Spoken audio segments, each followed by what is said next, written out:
Welcome back 3R classes. हम लोग पढ़ रहे थे भारतीय इतिहास घटना चक्र पूर्वावलोकन इतिहास का। हमारा टॉपिक चल रहा था गुप्त एवं गुप्तोत्तर युग। आज हमारा इसका 112वां क्वेश्चन होगा, जो कि आज की क्लास का पहला क्वेश्चन है। आइए बिना टाइम वेस्ट किए हुए अपनी क्लास को शुरू करते हैं। गाइस, क्लास पसंद आए तो प्लीज़ इसको लाइक एंड शेयर करिएगा। वीडियो पर नए हो तो प्लीज़ सब्सक्राइब करिएगा। ये जो भी क्वेश्चन हम लोग कर रहे हैं ये रिपीटेड हैं। IAS, PCS, Chhattisgarh PCS, MP PCS, सारे जो भी स्टेट PCS हैं उसमें आए हुए हमारे क्वेश्चन हैं। ये जिसमें भी GK का पोर्शन आता है उस हर एग्जाम के लिए बहुत बहुत इंपॉर्टेंट है। आप लोग इसको देखते चलिए, पढ़ते रहिए, आप लोग को कामयाबी ज़रूर मिलेगी। आइए शुरू करते हैं आज का पहला सवाल।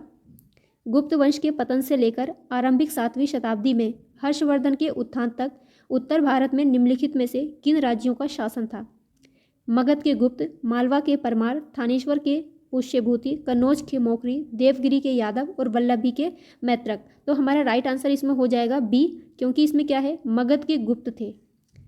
हर्षवर्धन के समय में मगध में गुप्त थे, उसके बाद में थानेश्वर के पुष्यभूति, कन्नौज के मौखरी थे, कल की क्लास में हम लोगों ने पढ़ा था ये, और वल्लभी के मैत्रक इसमें शामिल थे। तो सही आंसर हमारा हो जाएगा ऑप्शन बी।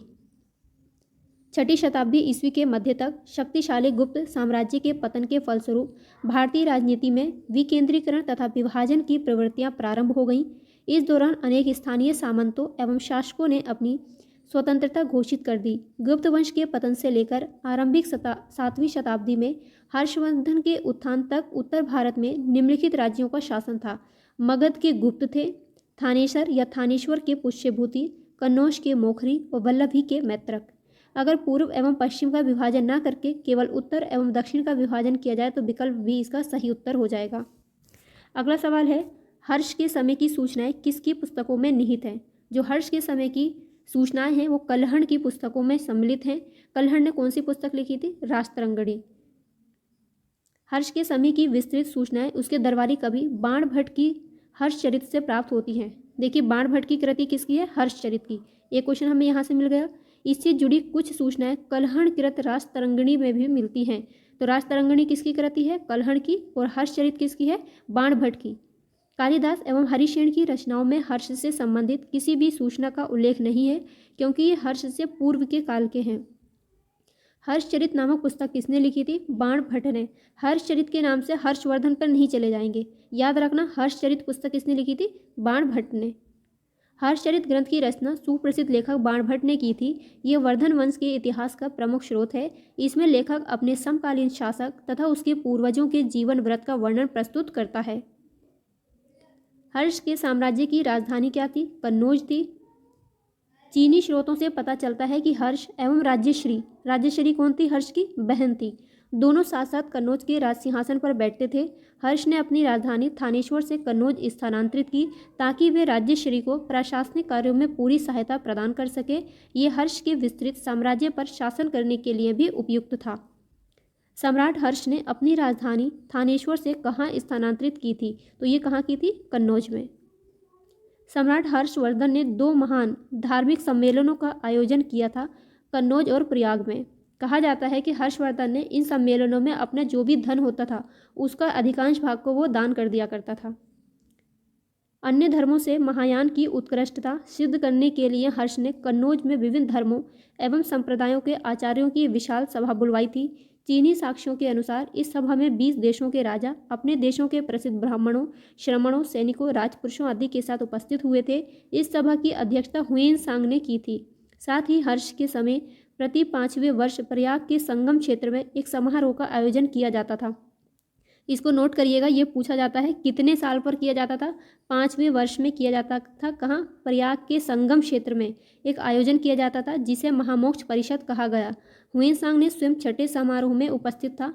जो हुएनसांग था स्वयं छठे समारोह में उपस्थित हुआ था और इसने 18 देशों के राजा इसमें सम्मिलित हुए थे। उत्तर प्रदेश में स्थित वह स्थल जहाँ हर्षवर्धन ने बौद्ध महासम्मेलन का आयोजन किया था वो क्या था? प्रयाग, जिसको आजकल हम लोग प्रयागराज कहते हैं, इलाहाबाद।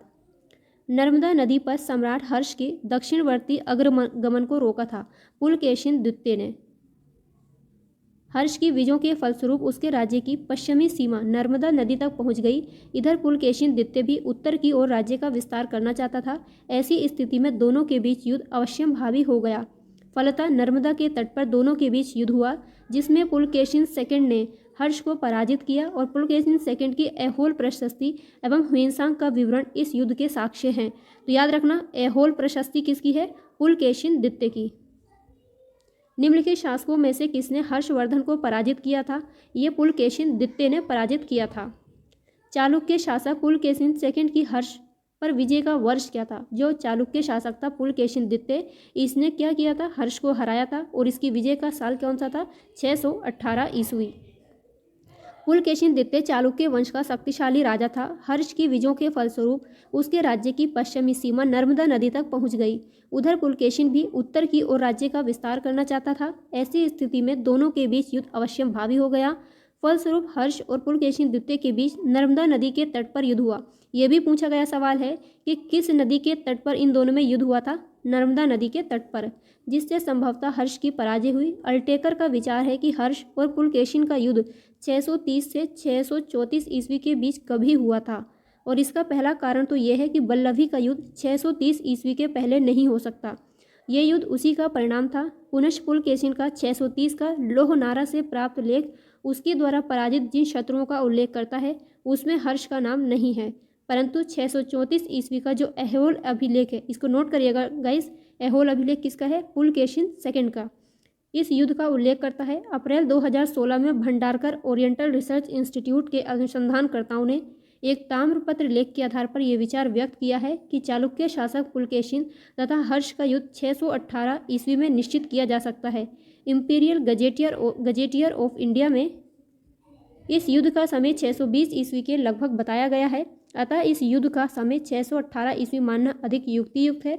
झारखंड लोक सेवा आयोग ने भी इसका विकल्प बी ही माना था। कवि बाण निवासी थे। जो कवि बाणभट्ट थे वो निवासी कहाँ के थे? इनमें से बाणभट्ट का जन्म बिहार में सोन नदी के किनारे अवस्थित पृथ्वीकूटा नामक गांव में हुआ था और इनके पिता का नाम चित्रभानु तथा इनकी माता का नाम राजदेवी था। तो इनका जन्म कहाँ हुआ था? बिहार के पृथ्वीकूटा में। ह्वेनसांग किसके शासनकाल में भारत आया था? ये हर्षवर्धन के समय भारत आया था। हर्षवर्धन के समय की प्रमुख घटना चीनी यात्री ह्वेनसांग के भारत आगमन की है। उसकी उत्कट अभिलाषा महात्मा बुद्ध के चरण चिन्हों द्वारा पवित्र किए गए स्थानों को देखने तथा पवित्र बौद्ध ग्रंथों का अध्ययन करने की थी। हर्षवर्धन जो था वो ह्वेनसांग वहीं जाता था जहाँ पर बौद्ध ने, जो महात्मा बुद्ध थे, जहाँ वो गए वहाँ जा करके ह्वेनसांग ने शिक्षा भी ग्रहण की थी और उसके जो बौद्ध धर्म था उसके बारे में जानकारी भी हासिल की थी, जो उन दिनों भारत में सुलभ थे। इस उद्देश्य की पूर्ति हेतु उसने तांग शासकों की राजधानी चंगन से भारतवर्ष के लिए 629 ईस्वी में प्रस्थान किया और अपनी भारत यात्रा के ऊपर उसने एक ग्रंथ लिखा है जिसे सी यू की कहा जाता है। वेरी इंपॉर्टेंट है, इसको नोट कर लीजिएगा। सी यू की किसकी रचना है? ह्वेनसांग की। हर्षवर्धन के शासनकाल में किस चीनी यात्री ने भारत की यात्रा की थी? ह्वेनसांग ने। भारत की यात्रा करने वाले चीनी यात्री युआन च्वांग ह्वेनसांग ने तत्कालीन भारत की सामान्य दशाओं और संस्कृति का वर्णन किया है। इस संदर्भ में निम्नलिखित में से कौन सा कथन सही है? सड़क और नदी मार्ग लूट मार्ग से पूरी तरह सुरक्षित थे। जहां तक अपराधों के लिए दंड का प्रश्न है, अग्नि, जल व विष द्वारा सत्य परीक्षा किया जाना ही किसी भी व्यक्ति की निर्दोषिता अथवा दोष के निर्णय के साधन थे। व्यापारियों का नौघाटों और नौकाओं पर शुल्क देना पड़ता था। नीचे दिए गए कूट का सही उत्तर हो जाएगा 2 और 3 सही है। ह्वेनसांग के अनुसार सड़कों पर आवागमन पूर्णतः सुरक्षित नहीं था। ह्वेनसांग स्वयं कई बार चोर और डाकुओं के चंगुल से फंस चुका था। इस प्रकार कथन 1 जो है वो गलत है। ह्वेनसांग के अनुसार अपराध अथवा निर्दोष सिद्ध करने के लिए अग्नि, जल और विष आदि के द्वारा दिव्य परीक्षाएं ली जाती थी। उसके अनुसार व्यापारिक मार्गों, घाटों, बिक्री की वस्तुओं आदि पर भी कर लगते थे, जिससे राज्य को पर्याप्त धन प्राप्त होता था। इस प्रकार कथन 2 और 3 सही हैं। अगला क्वेश्चन है, हर्ष के दरबार में ह्वेनसांग को एक दूत के रूप में किसने भेजा था? ताइसुंग, तुंगकुआन, कुयेन वू। इनमें से कोई नहीं। फिर से इसकी व्याख्या देख लेते हैं। ह्वेनसांग चीन के तांग वंशी शासक ताइसुंग का समकालीन था और इसी के राज्य का नागरिक था।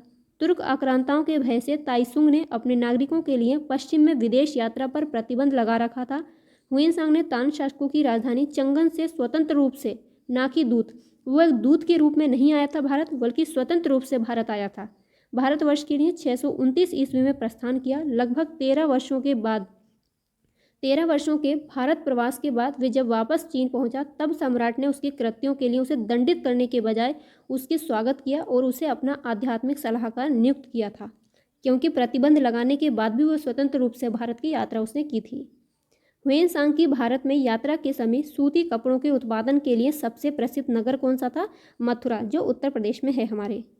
चीनी यात्री ह्वेनसांग हर्षवर्धन 606 से 647 ईस्वी, ये इसका टाइम पीरियड है, के समय में भारत आया था। उसके अनुसार मथुरा उस समय सूती वस्त्रों के लिए प्रसिद्ध था, जबकि वाराणसी रेशमी वस्त्रों के लिए प्रसिद्ध था और मथुरा किसके लिए था? सूती वस्त्रों के लिए। ह्वेनसांग बताता है कि थानेश्वर की समृद्धि का प्रधान कारण वहाँ का व्यापार ही था। बाण ने थानेश्वर नगरी को अतिथियों के लिए चिंतामणि भूमि तथा व्यापारियों के लिए लाल भूमि बताया है। यहाँ के निवासी अधिकांशतः व्यापारी थे जो विभिन्न वस्तुओं का व्यापार करते थे। उज्जैनी तथा कन्नौज भी इस काल में आर्थिक दृष्टि से अत्यंत समृद्ध थे। गाइज, आज की क्लास में इतना ही है। मिलेंगे इसके आगे की क्लास में अगले क्वेश्चंस के साथ। तब तक के लिए अपना ख्याल रखिए, पढ़ते रहिए, कामयाबी ज़रूर मिलेगी। वीडियो पसंद आए तो प्लीज़ इसको लाइक एंड शेयर करिएगा। चैनल पर नए हो तो सब्सक्राइब करिएगा। हिस्ट्री के साथ साथ हम लोगों ने ज्योग्राफी की घटना चक्र की सीरीज भी शुरू कर दी है, आप लोग उसे भी जाकर के देख सकते हैं। बाय।